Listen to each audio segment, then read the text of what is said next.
साधना शब्द का सरल सा अर्थ यही है, जो सधा नहीं है उसे साधने की प्रक्रिया में संलग्न होना साधना है।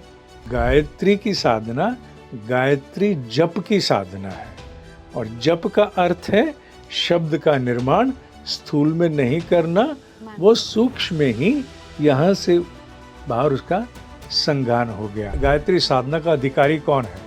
जिसके मन में आत्म उत्कर्ष की तड़प है। वायु में पता नहीं कितने तत्व आते हैं, जिनमें से एक प्राण भी है।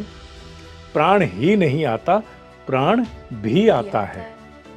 उसी प्रकार प्राण जल में है, प्राण भोजन में है, पर सर्वाधिक प्राण कहाँ है? सर्वाधिक प्राण न वायु में, न जल में, न भोजन में, भाव में है।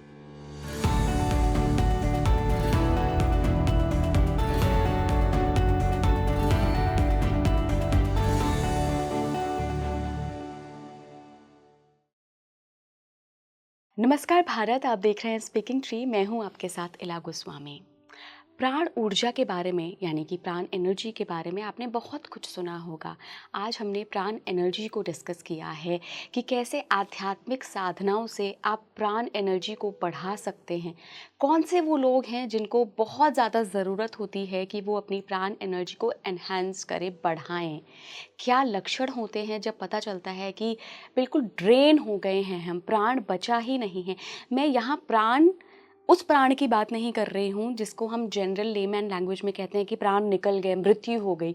यहाँ प्राण एक एनर्जी फोर्स के रूप में मैं बात कर रही हूँ, जो हमारे शरीर में विद्यमान होती है एक एनर्जी के रूप में। कौन से ऐसे थॉट्स होते हैं, कौन सा ऐसा कांस्टेंट थॉट होता है जो विचारों के माध्यम से हमारी प्राण एनर्जी को पूरी तरह ड्रेन कर देता है। अगर प्राण एनर्जी बढ़ जाए तो क्या चमत्कार होने लगते हैं हमारे जीवन में। जी हाँ, चमत्कार डेफिनेटली होते हैं, उनको भी हमने डिस्कस किया है। साथ ही हमने कुछ ऐसी आध्यात्मिक साधनाओं के बारे में बात की है जिनमें प्राणाकर्षण साधना ऐसी है जिससे आप एनर्जी का फ्लो बढ़ा सकते हैं, अपने सोचने की क्षमता को, अपने उद्देश्य को, सब कुछ पा सकते हैं आप। हमने गायत्री साधना के बारे में भी बात की है कि इसके लिए किसी दीक्षा की ज़रूरत नहीं है, तो कैसे की जाए, फिर फ़ायदा कैसे आप लेंगे गायत्री साधना से। सब पर बात हुई है। मेरे साथ जो मेहमान जुड़ रहे हैं वो आध्यात्मिक साधनाओं के मार्गदर्शक हैं। सैकड़ों लोगों को साधनाएं सिखा चुके हैं। देखिए, यहाँ पे मैं बार बार आध्यात्मिक साधना शब्द इसलिए कह रही हूँ क्योंकि ये बिल्कुल प्योर सात्विक आध्यात्मिक साधनाओं के बारे में बात हुई है। मैं बहुत बहुत स्वागत करना चाहूँगी दिनेश कुमार गुरु जी का। गुरु जी, बहुत बहुत स्वागत है आपका स्पीकिंग ट्री पर। धन्यवाद। आज हम पावरफुल स्पिरिचुअल साधनाओं पर बात करेंगे। जब भी हम साधना शब्द सुनते हैं ना गुरुजी, तो एक दिमाग जाता है, और मैं आजकल के यूथ का दिमाग आपको बता रही हूँ कि फ़ौरन तंत्र की तरफ ध्यान जाता है। अच्छा, कोई ऐसी साधना होगी जिसमें कुछ अनुभव होंगे, जिसमें कुछ दिखेगा, शक्ति का अनुभव होगा, शिव का अनुभव होगा। आपके लिए साधनाओं का क्या महत्व है और क्या अर्थ है? सीधा सा, जो सधा हुआ नहीं है उसे साधने के लिए जो प्रक्रिया है उसे साधना कहते हैं। अब मान लीजिए सर्कस में कोई ऐसा व्यक्ति है जिसे 6 बॉल उछाल करके और गिरने नहीं देनी। हम तो एक उछालेंगे, पकड़ने में जुटाएंगे अपने आप को, 2 की तो भूल जाओ, 6 को वो जुटाते हैं, गिरने नहीं देते। तो वो जब वो प्रक्रिया कर रहा होता है सीखने की कि कोई ना गिरे, आकाश में ही मैं उनको समेट लूं, तो उसकी साधना है। बिल्कुल। साधना शब्द का सरल सा अर्थ यही है, जो सधा नहीं है उसे साधने की प्रक्रिया में संलग्न होना साधना है। अब साधना शब्द के साथ कोई अपना भाव, मर्म, जिसे अंग्रेजी में कहते हैं कॉनोटेशन, वो कोई क्या जोड़ना चाहता है ये तो उन्हें देखना होगा। कोई साधना में शिक्षा को जोड़ता है, कोई साधना में अपनी स्पोर्ट्स को, खेल को जोड़ता है, कोई साधना में अपने तीर्थाटन के अनुभवों को जोड़ना चाहता है, कोई साधना में सात्विक साधनाओं को, कोई वाम मार्गी साधनाओं को। ये भाव है, जिस किसी का जैसा हो साधना शब्द तो अपने आप में पूर्ण है, वो निर्णय नहीं करता कि मैं तंत्रोक्त हूँ या मैं स्पोर्ट्स को हूँ, खेलों से हूँ। वो अपने आप में उतना ही है। आध्यात्मिक साधनाएं कौन कौन सी होती हैं गुरुजी? प्रश्न बड़ा विस्तृत है। इसका उत्तर एक दूसरे प्रश्न में है, कंप्यूटर्स में कितने सॉफ्टवेयर होते हैं? तमाम तरीके के। अगर हम ये कहें तो आज कोई अतिशयोक्ति नहीं होगी। कोई किससे पूछे कितने प्रकार के सॉफ्टवेयर हैं, तो आप कहोगे अनगिनत। यही कहोगे ना, गिनती नहीं है, अनगिनत। तो आध्यात्मिक साधनों में कितनी साधनाएं हैं, तो मैं ये शब्द प्रयोग कर सकता हूँ, अनगिनत। अनगिनत। उनकी गिनती नहीं की जा सकती। बहुत विस्तार है इसका। अध्यात्म शब्द समझना होगा, जिससे बाकी की बातें स्पष्ट हो जाए। जैसे कंप्यूटर्स में सॉफ्टवेयर, दो शब्द लेते ही सब स्पष्ट हो गया कि कंप्यूटर में चलने वाले जितने भी कार्यक्रम हैं उन्हें हम सॉफ्टवेयर कहते हैं। उसी प्रकार अध्यात्म का तात्पर्य है चेतना से जुड़ा हुआ, कॉन्शियसनेस से जुड़ा हुआ। चेतना रूपी प्रयोगशाला में जितना कुछ भी किया जाता है उसे आध्यात्मिक साधनाएं कहते हैं। So with in the laboratory of your consciousness, awareness, जो कोई भी प्रयोग होगा वो आध्यात्मिक साधना है। गुरुजी, आप कौन कौन सी आध्यात्मिक साधनाओं पे जोर देते हैं या प्रैक्टिसेस करवाते हैं? जो मैं कर पाया वो थोड़ा बहुत करवाने की जो चेष्टाएं करता हूँ, उनमें गायत्री की साधनाएं हैं, गायत्री महामंत्र की, जो ब्रह्म ऋषि की कृपा से प्राप्त हुई। उसके अतिरिक्त फिर ध्यान की अनेकों साधनाएं हैं, अलग अलग प्रयोजन के स्वरूप में अनेकों साधनाएं हैं। फिर ऊर्जा संबंधित प्राणाकर्षण विद्या है। फिर अजपा रूपी साधना है। फिर विज्ञान में कोश की कुछ साधनाएं हैं, जो युक्ति युक्त साधनाएं हैं, जिनके द्वारा हम भीतर अपनी सजगता में गहरे यात्राएं करते हैं। तो इस प्रकार की कुछ एक साधनाएं हैं जो मैं कर पाया और जो मैं थोड़ा बहुत करा पाया। गायत्री साधना पे हम बात करेंगे, लेकिन उससे पहले जो ये एनर्जी की साधना आपने बताई, प्राणकर्षण, मैं इसके बारे में थोड़ा सा जानना चाहूँगी। ये किस तरीके की साधना है? प्राणाकर्षण, प्राण का आकर्षण करना, आकर्षित करना। पहले प्राण को समझना होगा। जब इस विद्या को हम सिखाते हैं तो आरंभ की जो कक्षाएं हैं वो केवल और केवल एक ही बात पर ठहर जाती हैं, प्राण को समझना, जानना, स्वीकृति देना। जैसे ग्रेविटी को तुमने स्वीकृति दे दी है, उसको देखने का हठ नहीं करती हो, मान्यता दे दी। ग्रेविटी है तो हम पृथ्वी पर टिके हुए हैं, ध्यान भी नहीं जाएगा।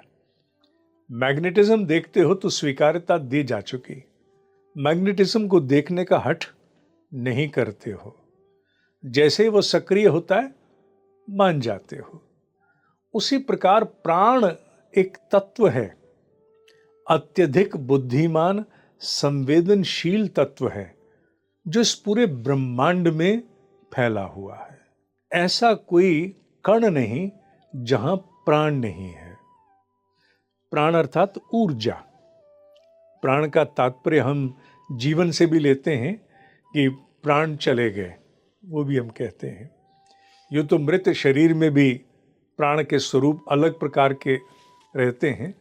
तो प्राण को पहले मान्यता देना कि ये पूरे ब्रह्मांड में फैला है और ये है। समस्या क्या आती है, ना दिखने वाली शक्तियों के साथ अपनी समझ को जोड़ पाना। दिखने वाली तो प्रकट है। हमारी सहायता वर्तमान काल में, इस वैज्ञानिक युग में, ये कुछ शक्तियां कराती हैं सहायता। Heat, electricity, magnetism, radiation, gravity, ये हमारी सहायता करते हैं क्योंकि ये सारी ना दिखने वाली शक्तियां हैं। Forces do not have faces, शक्तियों के चेहरे नहीं होते। तो शक्तियों के चेहरे नहीं होते तो अपनी समझ को उनसे जुड़ें कैसे? बिल्कुल। क्योंकि हमने जब से आंख खोली, देखा, सूंघा, चखा, छुआ, सुना, अब ये सारे बंद कर दो, दीवार, जितने भी द्वार हैं सब बंद कर दो और अपने कल्पना जगत में एक ऐसी शक्ति की उपस्थिति को प्रतिष्ठित करो जो ना दिख रही ना सुनाई दे रही, तो ऐसी शक्ति को ना स्पर्श कर पा रहे, ये स्वीकार्यता देना बड़ा कठिन होता है। बहुत मुश्किल। इसी में बात आती है, अंधविश्वास तो नहीं है।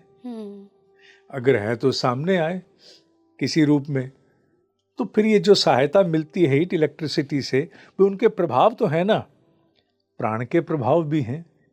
हमारे शरीर के भीतर जो ऊर्जा सक्रिय है वो प्राण ही है। उस बायो एनर्जी को आप नाम कोई और देना चाहो आप दे सकते हो, पर वो ऊर्जा मूलतः प्राण है। उस ऊर्जा को देखने की आवश्यकता नहीं है, पर उसके प्रति स्वीकार्यता आपको देनी होगी।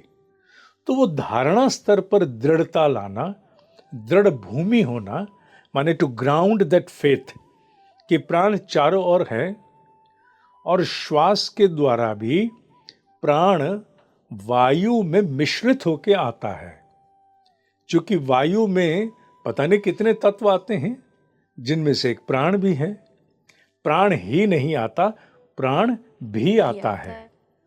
उसी प्रकार प्राण जल में है, प्राण भोजन में है, पर सर्वाधिक प्राण कहाँ है?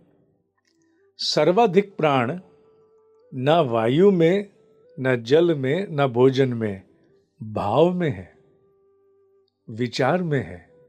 जितना प्राण भाव से अर्जित हो सकता है, उतना कदापि इस वायु, जल अथवा भोजन में अर्जन उसका संभव है। तो गुरुजी क्या तो भाव जगत में उसका अर्जन सर्वाधिक है। केवल अर्जन ही नहीं, प्राण का क्षय भी, ऊर्जा का क्षय भी, उसका खर्च, ड्रेनिंग आउट, वो भी सर्वाधिक भाव से ही है। शरीर से आप कितना थके ये एक तरफ, मस्तिष्क से कितना थके एक तरफ। मस्तिष्क तो इन स्तरों तक प्राण को चाट सकता है जिसे हम संज्ञा देते हैं चिंता ने चिता बना दी। चिंता चिता का तात्पर्य क्या है कि एक विचार विशेष ने आकर के इतना त्रस्त किया, इतना आशंकित कर दिया कि वो सर्वाधिक मात्रा में प्राण का वास करता रहा, उसका क्षय करता रहा, उसको निगलता रहा कि जीव के सभी अंग अवयवों में से जितनी प्राण शक्ति की आवश्यकता अंगों के संचालन में चाहिए थी, वो सारी की सारी का वास करके चिता स्वरूप बना दिया। तो प्राण का अर्जन और प्राण का स्खलन, क्षय, ये दोनों सर्वाधिक भाव आधारित हैं। ये प्राणाकर्षण विद्या उसी पर आधारित है, जिसमें प्राण की उस ऊर्जा को, प्राण की उस विद्युत को हम आकर्षित करके अपने भीतर प्रतिष्ठित करते हैं, जिससे फिर नाना प्रकार के जो प्रयोजन हैं उनको हम पूरा करते हैं। वो मैं उन पर तो विस्तार में नहीं जाऊंगा, क्योंकि वो विद्या का एक विधिवत प्रशिक्षण है, तो प्रशिक्षण तो यहाँ नहीं दिया जा सकता। केवल एक सूक्ष्म सा आरंभिक परिचय मात्र मैंने यहाँ उस विद्या का दिया है। जो ये प्राणाकर्षण विद्या है गुरुजी, क्या ये पहले विचारों पे काम करता है, बाद में प्रोसीजर होता है? क्योंकि आपने कहा कि विचार ही सबसे बड़ी चीज़ है जो प्राण को ड्रेन करते हैं। ऑब्वियसली हम अगर एंशियस हैं, कोई एक विचार बार बार घूम रहा है तो ड्रेन हो जाएंगे, एनर्जी कहते हैं ना, एनर्जी चली गई बिल्कुल।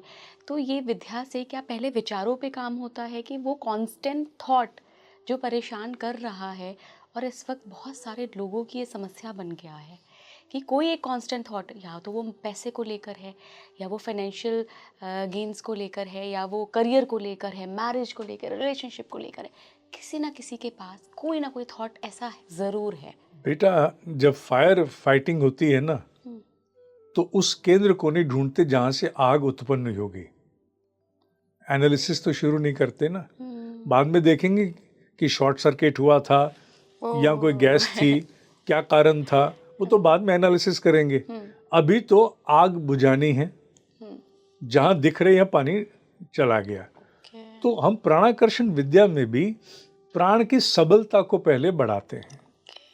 प्राण की सबलता आ जाएगी तो प्रतिरोधक क्षमता विकसित होगी। कारण जो भी जहां भी होगा, फिर उसके उपरांत वहां संघान करेंगे सबलता से। तो आरंभ में इतना उसका परीक्षण नहीं करते। सबलता के प्रति, प्राण अर्जन के प्रति सर्वाधिक ध्यान होता है। धीरे धीरे जाते हैं, उतना सूक्ष्म भी धीरे धीरे होते हैं, पर वो एक काल के उपरांत। आरंभ में केवल इतना ही आरंभ कराया जाता है, जिससे समय रहते जितनी क्षति है उसको रोका जाए। गुरुजी, क्या जिस प्राण की आप बात कर रहे हैं, इसी को ही आजकल के टर्मिनोलॉजी में प्राण ऊर्जा या प्राण एनर्जी बोलते हैं, हम उसी प्राण की बात कर रहे हैं? मैंने प्राण ऊर्जा शब्द का प्रयोग किया, पहले भी किया। जी। तो एनर्जी को हिंदी में ऊर्जा कहते हैं। जी। प्राण का हमारा विषय चल रहा है। तो गुरुजी, किन लोगों की प्राण ऊर्जा खत्म हो गई है या बहुत कम निचले स्तर पर पहुंच गई है, जिनको प्राणाकर्षण विद्या की ज़रूरत है? क्या इसके कोई लक्षण हैं? कैसे लोग समझें कि अभी मुझे ज़रूरत है इस विद्या की, या मुझे इस प्रैक्टिस में आना चाहिए? प्रत्येक जीव जो इस पृथ्वी पर है, उसे प्राण की आवश्यकता है। बिना प्राण के वो चलायमान ही नहीं है। बिल्कुल। ठीक है। अब देखना यह है कि न्यूट्रिशियस डाइट की आवश्यकता जितनी कमजोर को है, उतनी सामान्य को भी है संतुलित आहार, और उतनी ही उसको भी है जिसे शक्ति वर्धन करना है। न्यूट्रिशियस डाइट की आवश्यकता सभी को, तीनों को है। बिल्कुल। जो कमजोर है, जो सामान्य है, और जो शक्ति वर्धन करना चाहता है, तो इसकी आवश्यकता सभी को है। तो ये मूल्यांकन हम नहीं करेंगे कि केवल जो किसी दुख में, किसी आदि व्याधि में है वो जाए। सामान्यतः लोग जब पीड़ित होते हैं तभी जाते हैं, जबकि इसकी आवश्यकता सभी को है। क्या संकल्प प्रचंड नहीं होने चाहिए? बिल्कुल होने चाहिए। क्या सत साहस में अभिवर्धन नहीं होना चाहिए? होने चाहिए। क्या उद्यमिता में, इनिशिएटिव्स में मनुष्य में प्रचंडता नहीं आनी चाहिए? तो ये सारे तो सामान्य और शक्तिवर्धन के विषय हैं, ये सारे प्राण के हैं। तो इसकी आवश्यकता भिन्न भिन्न उद्देश्यों की पूर्ति करने वाले सभी प्रकार के जीव को है। गायत्री महासाधना की तरफ चलते हैं। गायत्री महामंत्र की आपने बात की, गायत्री साधना कैसे होती है? गायत्री फिर से प्राण से जुड़ा है, प्राण की रक्षा करने वाली। गय माने प्राण, त्राण, उसकी रक्षा करने वाले, the saviour of the energy. 24 अदृश्य सूक्ष्म तरंगें जिनसे यह जगत विनिर्मित है। ये पूरा जगत जिन इनविजिबल फोर्सेस से विनिर्मित है, उन्हें संख्या 24 है, 24। और वो जितनी भी 24 शक्तियां हैं, वो उसी प्रकार हैं जैसे हीट, इलेक्ट्रिसिटी, मैग्नेटिज्म। अदृश्य शक्तियां, उन्हीं का परिणाम है ये हीट, इलेक्ट्रिसिटी, मैग्नेटिज्म। उन शक्तियों को हमारे ब्रह्म ऋषियों ने अपने अनुसंधान में अनुभव किया, तो उन्होंने पाया कि इन सभी शक्तियों का स्वरूप तरंगों में है। उन सभी तरंगों के साथ जुड़े हुए अक्षर हैं, अक्षरा, जिसका क्षय नहीं हो सकता, अक्षर हैं। उन अक्षरों को उन्होंने एक मंत्र के रूप में पिरो दिया। मंत्र कहते हैं मन का वाहन, व्हीकल टू माइंड। उन्होंने उन्हें पिरो दिया। तो गायत्री महामंत्र हमारे यहाँ एक थाती स्वरूप हमें अनजाने काल से ब्रह्म ऋषियों के अनुसंधान का परिणाम स्वरूप प्राप्त हो गई।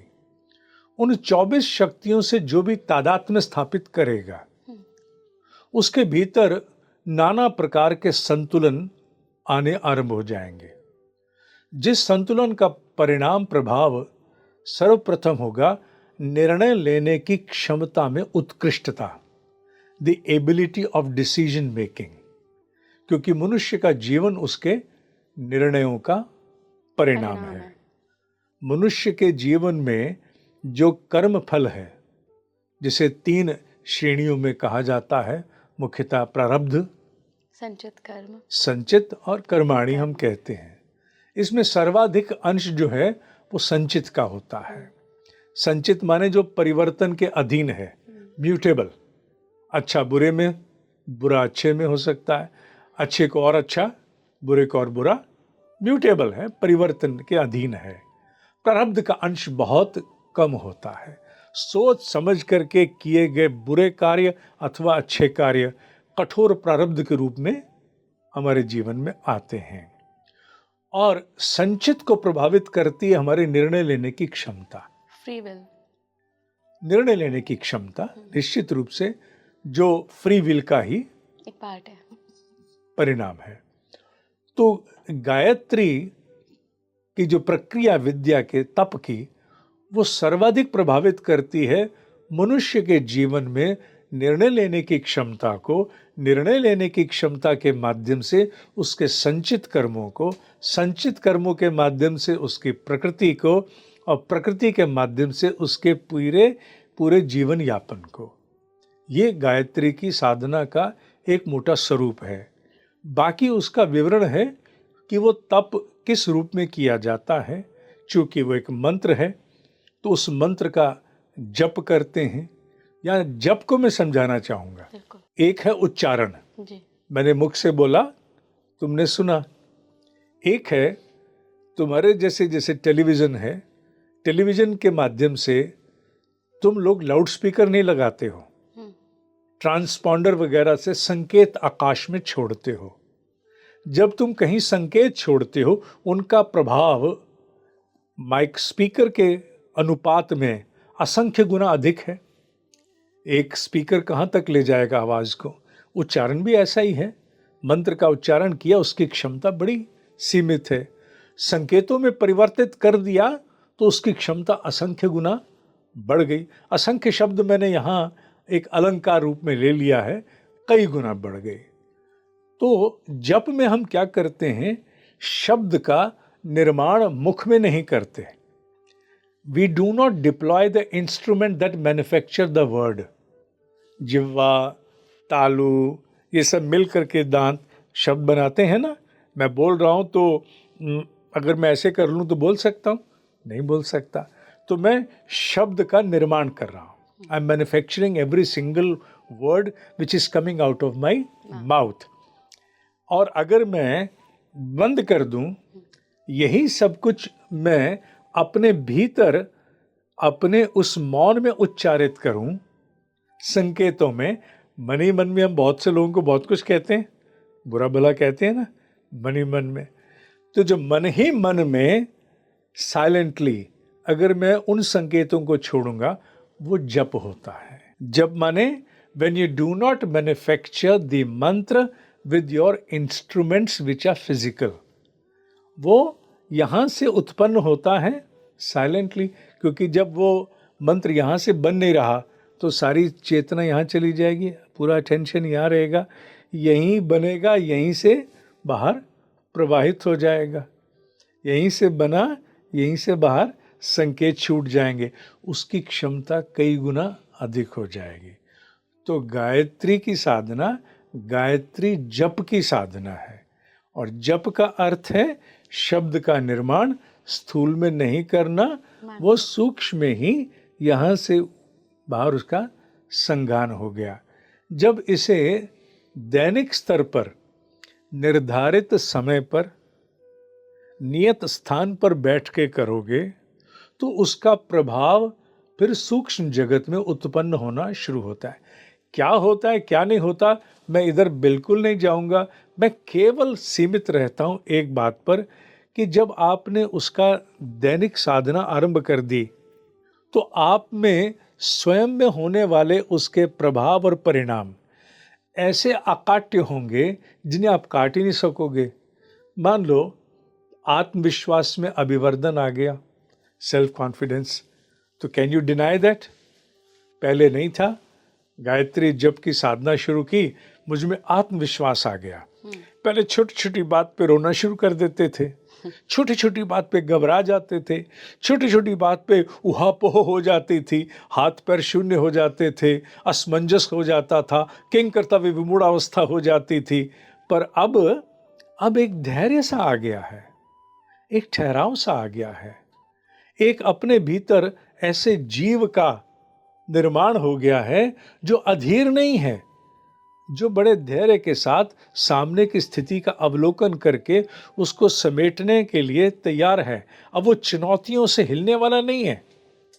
अब वो खिड़कियों के खड़कने से खड़कता है, खड़क सिंह नहीं। अब खड़क सिंह के खड़कने से खड़कती हैं खिड़कियां। तो अब उसमें सबलता आ गई है, सक्षमता आ गई। ये प्रभाव है, ये वो प्रभाव हैं जो कुछ ही दिनों की साधना के उपरांत साधक को प्राप्त होने आरंभ हो जाते हैं। अभी ये लाभ प्राप्त हो जाएं तो उसके उपरांत फिर अन्य लाभ भी हैं जो और अधिक सूक्ष्म जगत से जुड़े हैं, पर उनकी चर्चा करके कौतुक बढ़ाने से कोई लाभ नहीं। सबसे पहले तो नगद भुगतान लिया जाए, बिल्कुल बिल्कुल, कैश पेमेंट ऑफ द साधना, वो सबसे बड़ी यही है। एकाग्रता में अभिवर्धन होना, मस्तिष्क में चलने वाले अनियंत्रित विचारों पर पूरा तो असंभव है, पर मैं कहता हूँ दशांश भी अगर अधिकार प्राप्त हो जाए, इवन 10%, थोड़ा है, थोड़ा नहीं है। संकल्प प्रचंड होना जो सबसे बड़ा लाभ है, जो गायत्री साधना का सबसे बड़ा लाभ है, जो कोई भी साधक प्राप्त कर सकता है। पहले के अनुपात में, पहले क्या था, आज संकल्प लिया, कल कोई कारण बना, बाबूजी का मूड ऑफ हो गया, मेरे से नहीं होता, या थोड़ी असफलता में छोड़ दिया, और अच्छे खासे संकल्प पर हम टिक ही नहीं पाए और जीवन की बड़ी बड़ी उपलब्धियां पाने से अछूते रह गए। क्यों? क्योंकि कभी संकल्पित ही नहीं हुए। ठीक है कि नहीं? इस पर मैं बहुत अच्छा कहता हूं, एक वाक्य दिमाग में कई बार आता है, इच्छाएं किसी की पूरी नहीं होती, संकल्प किसी के अधूरे नहीं रहते। उसी संकल्प में दृढ़ता लाने का कार्य ये गायत्री जप रूपी साधना करती है, जो आपको कहीं अधिक संकल्पित बनाती है। तो ये जीवन में आपके अपनी प्रकृति में होने वाले ऐसे प्रभाव हैं जिसे अंग्रेजी का शब्द कहते हैं टैंजिबल, जिसको छू के देख सको। तो these are tangible changes which transpire in your own individuality. आपके अस्तित्व में होने वाले वो प्रभाव हैं जिनको आप स्वयं नकार नहीं सकते, किसी और को तो बताना नहीं, तो आपके अंतर्निहित जगत में ही होने हैं। तो गायत्री जप माने जो साइलेंट हो, नियमित स्थान पर, नियमित समय पर हो, और एक अवधि आपने चुन ली कि मैं इतने समय बैठ के साधना मुझे स्नान के उपरांत करनी है। साधना के साथ जुड़े हुए बहुत विशेष कठोर अनुशासन नहीं है।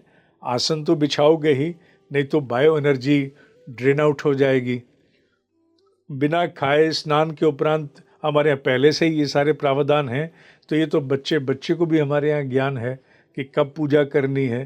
तब बैठ कर के जप करना, जितनी मात्रा में एक दिन किया उतने ही कंटिन्यू करना, उसको एकदम से बढ़ाना नहीं। जो निभ ना सके वो साधना नहीं, जो निभ ना सके वो साधना नहीं। साधना वो जो निभ सके, जिसे मैं निभा सकूं, जीवन के उतार चढ़ाव में भी निभा सकूं, जिसके लिए मुझे बहाने खोजने की आवश्यकता ना पड़े, उतनी साधना गायत्री जप के रूप में आरंभ करके और लाभ देखे जा सकते हैं।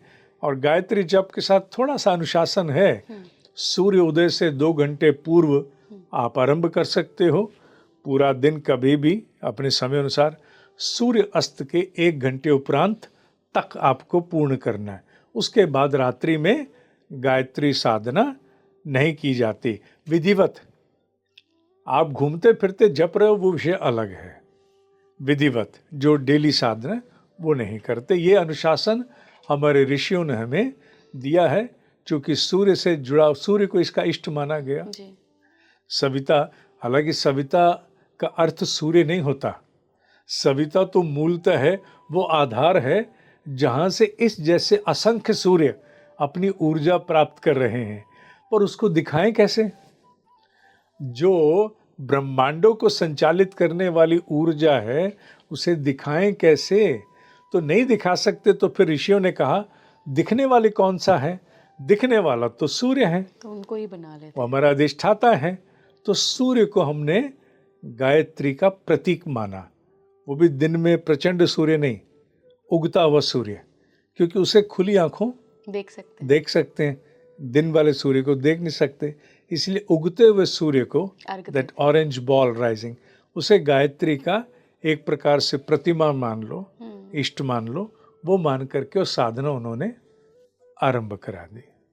बाकी फिर इसका इतना विस्तार है कि जो पॉडकास्ट का विषय कदापि नहीं है। कभी और उसको गुरुजी बिल्कुल एक अलग से पॉडकास्ट हम गायत्री साधना पे ज़रूर बनाएंगे। बेटा तेरे पॉडकास्ट में पूरा नहीं होने वाला वो। गुरुजी, गायत्री साधना के लिए कोई दीक्षा वगैरह की भी ज़रूरत होती है? देख बेटा, मैं प्राप्त बोध के आधार पर बोल रहा हूं, जो अब मेरे भीतर का है। जी।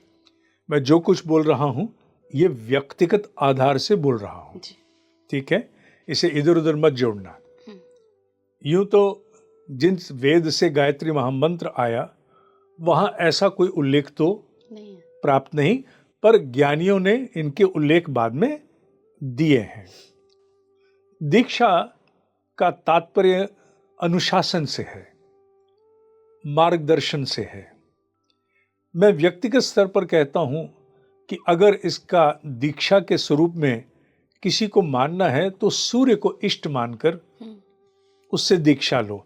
पर इसका तात्पर्य ये नहीं है कि मैं इस बात के लिए मना कर रहा हूं कि दीक्षा किसी सदेह, किसी शरीरधारी से नहीं लेनी चाहिए। मैंने कदापि ये मना नहीं किया। आपका मन है, आपके पास योग्य मार्गदर्शक उपलब्ध है, अवश्य लीजिए। पर मैं व्यक्तिगत स्तर पर कहता हूं कि सूर्य को इष्ट मानकर और मार्गदर्शक की भूमिका में मुझ जैसे अनेक आपके पास उपलब्ध हो सकते हैं। आप गायत्री साधना निश्चित आरंभ करें। यह विशुद्ध रूप से मेरा व्यक्तिगत एक मानना है और इसी का अभ्यास मैं करता हूं। और जितने जुड़े हुए लोग हैं, जिनकी संख्या, उन सबको मैं इसी प्रकार करवाता भी हूं। हाँ, पर इसका अर्थ कदापि दोहराना पड़ रहा है। कदापि ये नहीं है कि शरीरधारी, देहधारी किसी को मिलता है तो वो दीक्षा नहीं ले। ये मैंने कदापि नहीं कहा। कोई लोग ऐसे भी हैं, कोई ऐसा वर्ग या कोई ऐसे लोग जिनको गायत्री साधना से अभी बचना चाहिए, इसका कोई लेवल है क्या? क्योंकि मैंने ऐसा सुना है कि अगर आप बिना दीक्षा के कर रहे हैं तो पहले अपने शरीर लेवल पे आप सही होइए, आपको साधनाओं की गंभीरता पता होनी चाहिए। और ख़ास कर कि गायत्री के बारे में ऐसा कहा जाता है कि गायत्री मंत्र एक एटम की तरह काम करता है, एटम बॉम्ब की तरह काम करता है, तो उसके साथ थोड़ी सावधानी रखनी पड़ती है। ये सारे मिथ्स हैं गुरुजी, या फिर इनमें कुछ सच्चाई भी है? मैं टिप्पणियां नहीं दूंगा। मैं केवल वो बताऊंगा जो ब्रह्म ऋषि अनुकंपा से मेरे भीतर की समझ का निर्माण हुआ है। मेरे भीतर की समझ ये कहती है कि जो जितना उपयोगी है उसको उतना सुलभ होना चाहिए, और जिसमें इतनी क्षमता है वो निश्चित रूप से मेरे विकारों में भी मुझे क्षमता प्रदान करेगी, प्रतिरोधक, मेरे विकारों को भी सहेजने में मेरी सहायता करेगी। बंधन हम अनेक प्रकार के लगाते रहे हैं, इस पर उल्लेख आते हैं जी। अनेक उल्लेख आते हैं कि अमुक कर सकता है कि नहीं, अमुक कर सकता है कि नहीं। पर इस प्रकार का कोई भी बंधन मेरे भीतर निर्मित समझ के अंतर्गत नहीं आता जो गायत्री साधना से किसी को बाधित करता हो। ना उसमें लिंग का कोई भेद है। इस विषय पर जो मेरी जानकारी है उसके अनुसार गायत्री महामंत्र से पहले बाधित किया गया था नारी को भी। जी महिलाएं ये जप नहीं नहीं कर कर सकती। सकती हैं।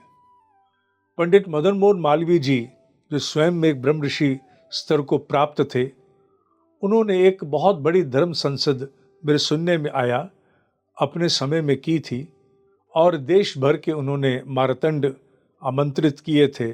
इस प्रकार के भाव उन्होंने उसमें प्रस्तावित किए कि अगर कोई ऐसा बंधन हमारे शास्त्रों में है तो विशेष रूप से आर्ष ग्रंथों में अगर कोई है तो वो सामने लाया जाए। पर इस प्रकार का कोई बंधन सामने नहीं लाया गया।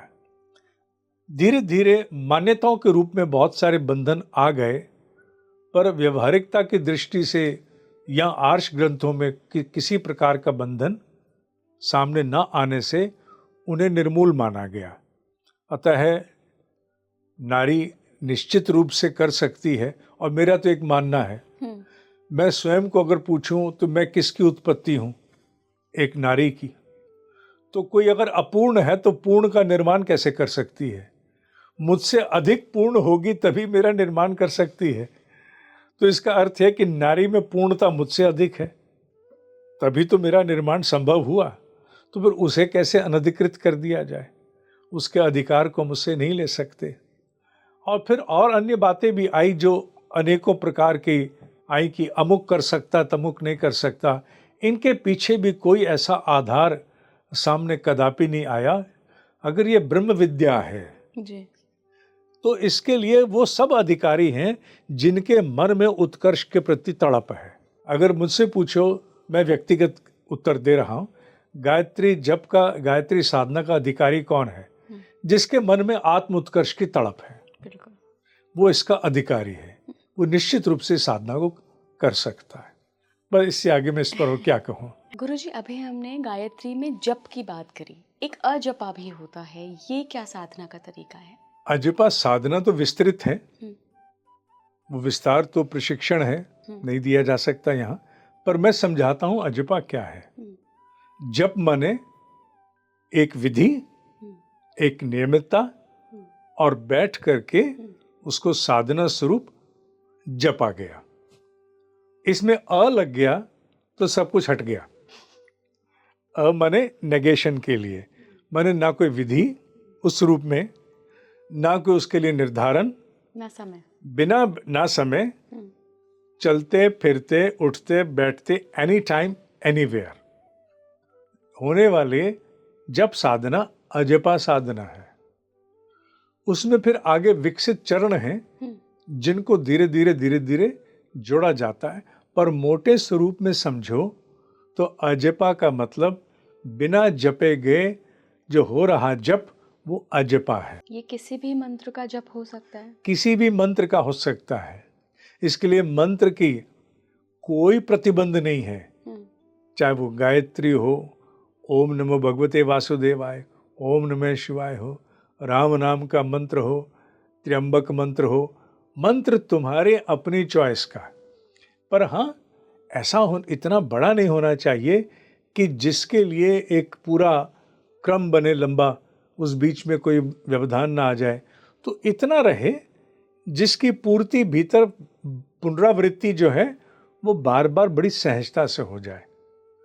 तो बड़े बड़े जो पाठ हैं उनको लाने में अजपा में थोड़ी कठिनाई हो सकती है। जैसे अगर मैं उदाहरण के तौर पे अजपा को समझूं गुरुजी, तो जनरली मैं अपनी प्रैक्टिस जो मुझे जैसा मैं करती हूँ कि अभी मैं इंटरव्यू भी ले रही हूँ, अभी नहीं बट जनरली जब मैं लेती हूँ और थोड़ी सी एंशियस सी हो रही होती है तो मैं ओम ओम अंदर ही अंदर मैं बातचीत भी कर रही हूँ, पर वो मेरे चल रहा है, मैं बातें सुन भी रही हूँ, दिमाग मेरा यही है, पूरा ध्यान यही है, बट अंदर अंदर ओम ओम ओम चल रहा है। तो क्या ये अजपा ही है एक तरीके का? बिल्कुल ठीक समझी तुम, ये अजपा है। इसमें थोड़ा सा और जोड़ लो।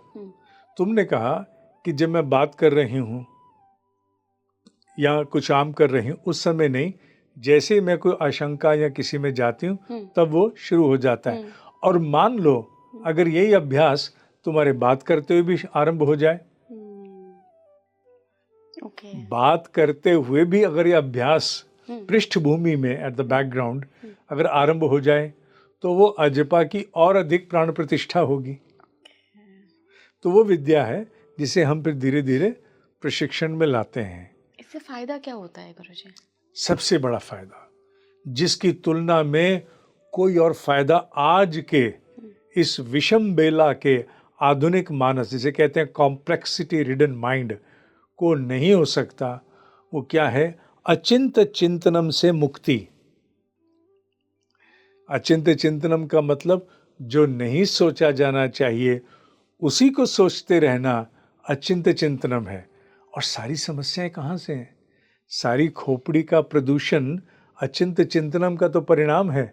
सार्थक चिंतन होता कितना है? इतना सा। और अचिंत चिंतनम, दोनों भुजाएं फैला दो, कम पड़ेंगी। तो अचिंत चिंतनम को समेटने का काम करता है अजपा। अजपा की द्वारा उपार्जित सामर्थ्य वो अचिंत चिंतनम को संभालती है तो उसके फलस्वरूप दुष्परिणाम भी अपने आप में संभलने आरंभ हो जाते हैं। तो अचिंत चिंतनम को अजपा संभालता है।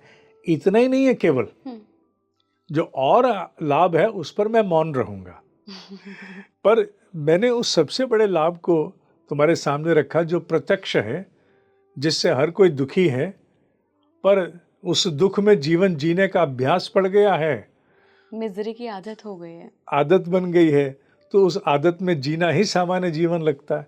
तो अचिंत चिंतनम से मुक्ति अजपा का सबसे बड़ा प्राथमिक स्तर का प्रत्यक्ष लाभ है। गुरुजी डेफिनेटली। और मुझे लगता है कि आज हमारी इस बातचीत को जितने भी लोगों ने सुना होगा, एक अवेयरनेस आई होगी उनके अंदर कि एक सामान्य जीवन जिसको वो एक बहुत सामान्य मान रहे हैं कि हाँ ये नॉर्मल है, जिसमें टेंशन भी है, जिसमें एंजाइटी भी है, जिसमें अचिंत चिंतन भी है कि बिना बात के आप सोचे ही जा रहे हैं। हम इसको अक्सर सामान्य समझ लेते हैं कि ये तो रैट रेस है, सब भाग रहे हैं, हमें भी भागना है। लेकिन एक तरीका है और वो है आध्यात्मिक साधनाएं। इन सभी चीज़ों से में रह कर इनफैक्ट अपने आप को बचा कर रखना, अवेयरनेस लाना। बहुत बहुत धन्यवाद गुरुजी जुड़ने के लिए। आप जुड़े रहिए स्पीकिंग ट्री के साथ। देखिए, शुरुआत तो आपको कहीं ना कहीं से करनी पड़ेगी और क्या पता ये पॉडकास्ट उस शुरुआत का एक ज़रिया बन जाए। तो जितनी भी हमारी बातचीत हुई है उसको गहराई से सुनिएगा, दोबारा सुनने की ज़रूरत पड़े तब भी सुनिएगा, लोगों के साथ शेयर भी करेगा, क्योंकि ऐसी जानकारी ना बहुत कम, बहुत दुर्लभ होती है। जुड़े रहिए स्पीकिंग ट्री के साथ। नमस्कार।